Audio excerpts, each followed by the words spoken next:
uma hóspede permanente no Hotel Inferno. Rápido ou não, ficaria feliz em espalhar as cinzas dessa cidade no lago, e deixar esse lugar ser esquecido para sempre. Neia disse selvagemente. Houve uma batida na porta, e elas observaram enquanto Neia enrijecia. Era incomum para a mulher imperturbável, então Scanna sabia que algo a estava incomodando intensamente. Ela decidiu esperar até depois dessa interrupção para descobrir exatamente o que era, apenas para logo descobrir por conta própria. Quando Neia abriu a porta, uma jovem elfa, usando correntes em seus pulsos, foi encontrada ali, de olhos baixos. Ela entrou na sala quando Neia, chocada, saiu do caminho, e a deixou entrar. Boa tarde, nobres convidados do Golden Rowan. Eu me chamo Iliana, eu sou. Ela fez uma pausa e engoliu nervosamente, seu corpo começou a tremer. Eu sou sua, durante a sua estadia. Se você não exigir nada de mim, vou me retirar para meu canto até que você me deseje. Levou um momento para que o significado dessa declaração fosse compreendido por Scanna, e ela passou de olhar para a jovem elfa trêmula, para Neia com rosto de pedra, cujo rosto agora estava cuidadosamente neutro. Os olhos de Scanna percorreram o quarto no instante em que ela entrou, e alguns mistérios foram levantados imediatamente, o laço preso à parede logo acima da cabeceira da cama, bem como os postes de laço incomuns em cada canto, bem como a grande almofada no chão com o laço preso acima dela na parede. A princípio, ela assumiu que a almofada era para os animais de estimação dos nobres que ficavam aqui, e os laços eram um toque artístico local, mas quando ela entendeu o que a elfa disse, um uso muito mais sombrio para todos eles se tornou óbvio. Está prisioneira, veio com o quarto, uma comodidade não diferente da cama, da cadeira ou da mesa. Ela começou a respirar com dificuldade quando a natureza da situação da garota atingiu sua mente. A trêmula elfa parecia enervada pelo silêncio em que sua declaração foi recebida, e ela disse apressadamente: se eu não for do seu gosto, posso buscar outro, se você me disser o que deseja. O nome do hotel voltou à mente, e seu nome, aparentemente extravagante a princípio, de repente assumiu um significado muito diferente. O Golden Rowan, os elfos eram todos loiros, um Rowan era um animal para ser montado. Neia se sentiu mal de novo, Scanna claramente não se sentiu melhor.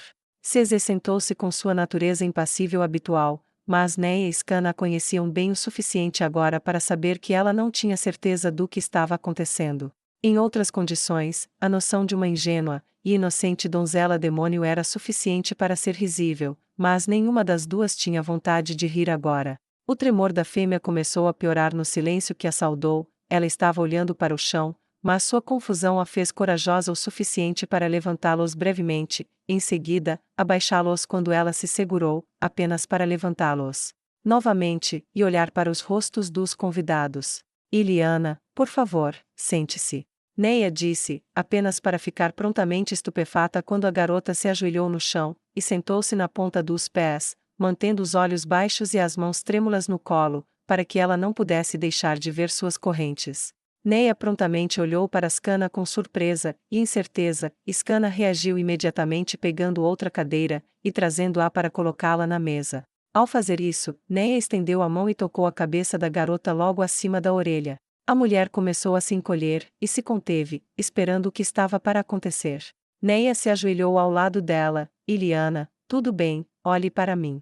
Ela disse, feliz por ainda estar com o visor, porque só Ains sabia como ela reagiria aos olhos assassinos de Neia. Iliana ergueu o olhar devagar, hesitante ao ouvir a voz suave. Está tudo bem, por favor, sente-se à mesa conosco. Eu prometo, nenhum mal acontecerá a você. Eu não deveria estar na mobília, exceto isso, por um tempo. Ela disse, e apontou para a cama.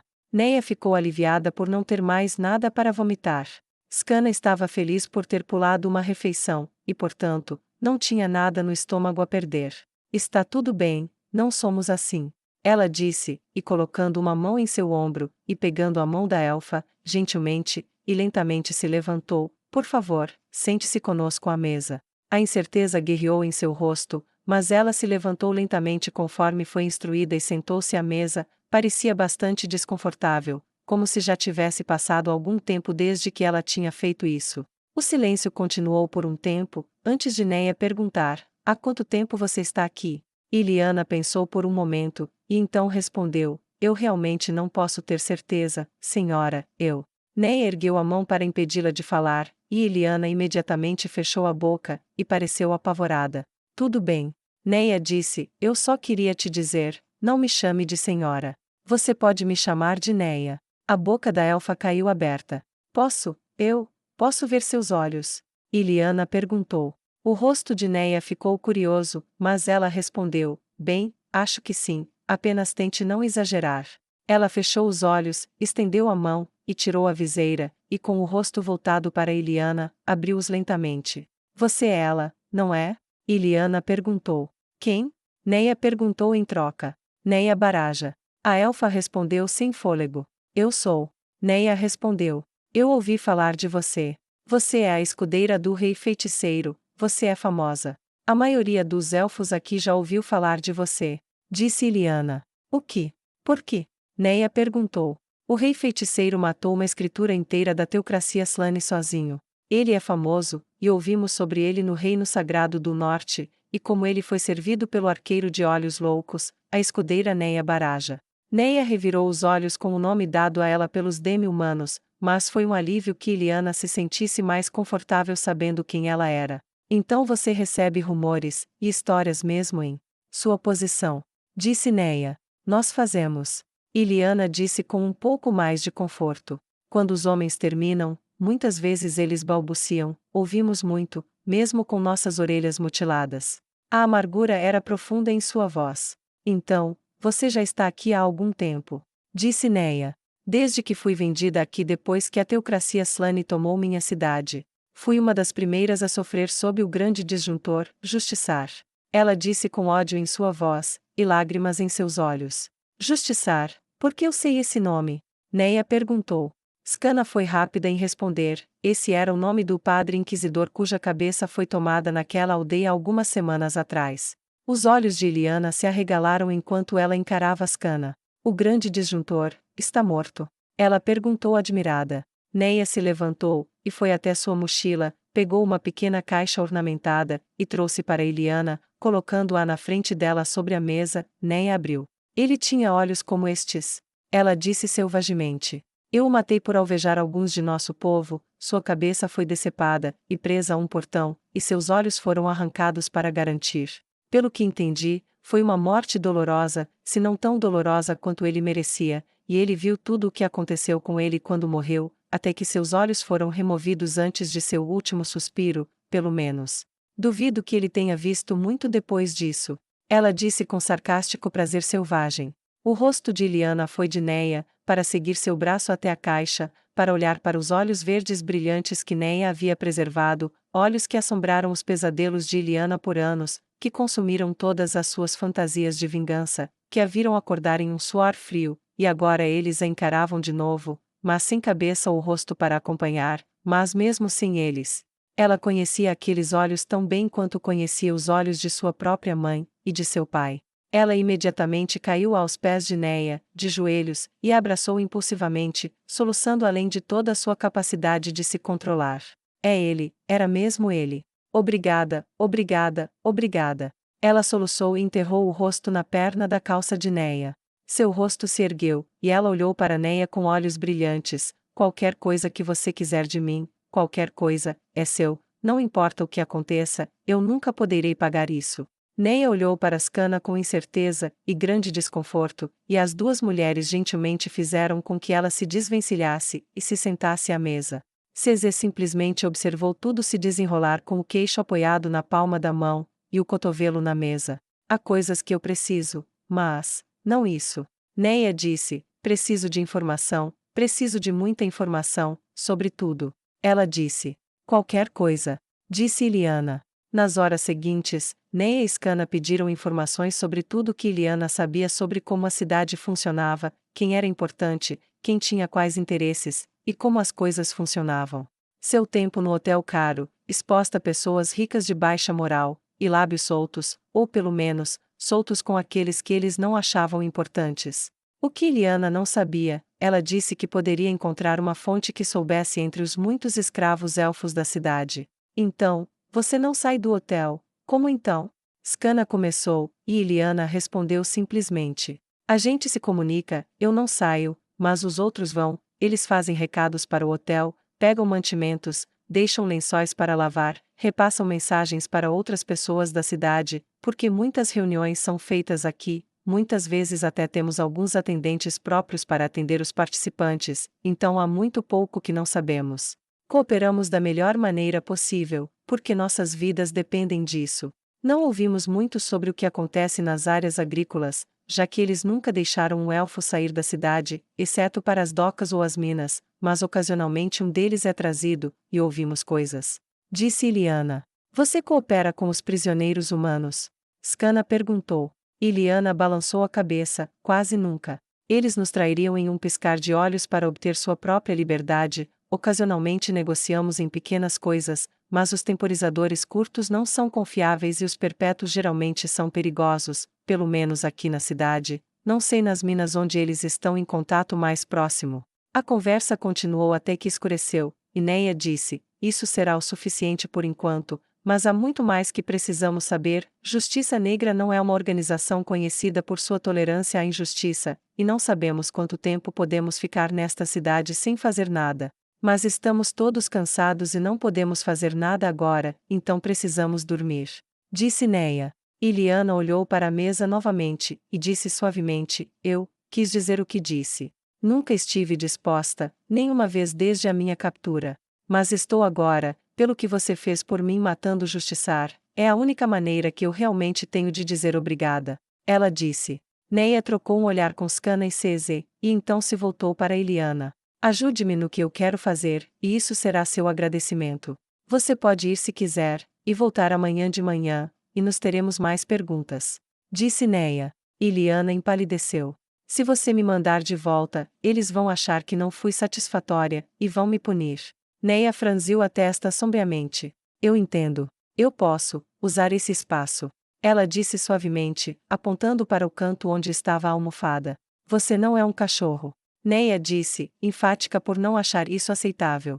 Ela pode ficar no meu quarto. Scanna disse, vou ficar aqui mesmo. Que vai fazer?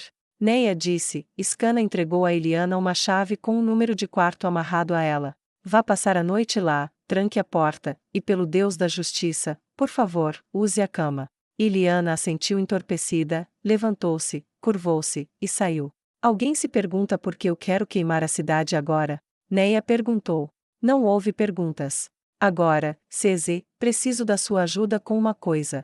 Neia disse, e Cese olhou para ela com expectativa. Quero pedir ajuda ao Deus da Justiça, posso pedir-lhe para marcar uma audiência? Neia perguntou. Eu vou. Mas prepare-se bem. Disse Cese. Como assim? Neia perguntou com um pouco de confusão. Lord Ains veio ao seu país para levar eu, e minhas irmãs. Ele queria benefícios para seu povo. O que você oferece assim? Cese disse, mantendo suas poucas palavras como ela costumava fazer. Neia levou um momento para entender.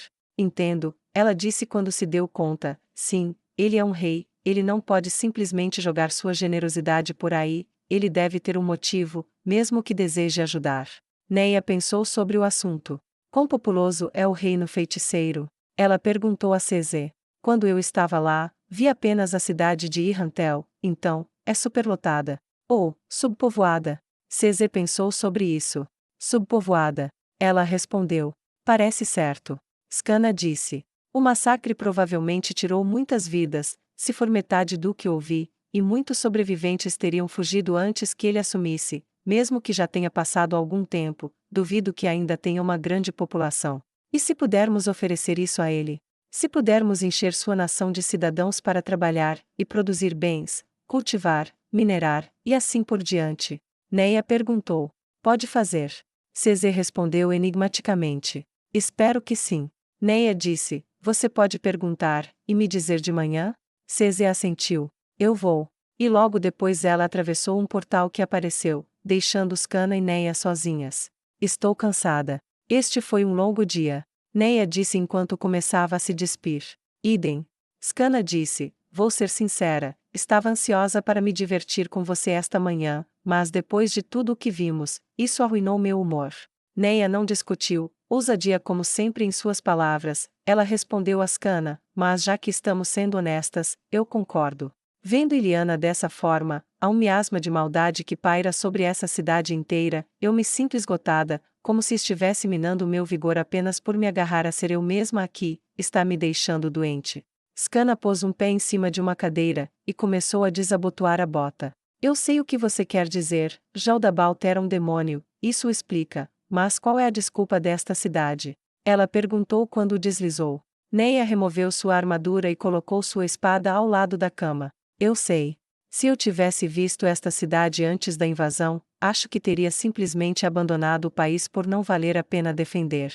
Skana tirou a outra bota. Oh, vamos, você está exagerando agora, de jeito nenhum você teria feito isso. Neia revirou os olhos quando começou a tirar o cinto. Ok, provavelmente não, mas eu teria questionado minha decisão de lutar. Skana assentiu enquanto pegava seu próprio cinto. Eu também. Ela observou com seu único olho enquanto Neia se espreguiçava à luz da vela, e admirava sua estrutura esbelta e musculosa, antes que a jovem levantasse as cobertas e deslizasse para baixo. Skana deslizou do outro lado e se enrolou perto de Neia, e Neia sussurrou um baixinho, boa noite, antes que a vela se apagasse e as deixasse imersas na escuridão. Apenas as palavras de Skana, boa noite, perfuraram a sombra depois disso, e então o silêncio, e a escuridão eram tudo o que havia, e nenhuma delas se importou nem um pouco com isso.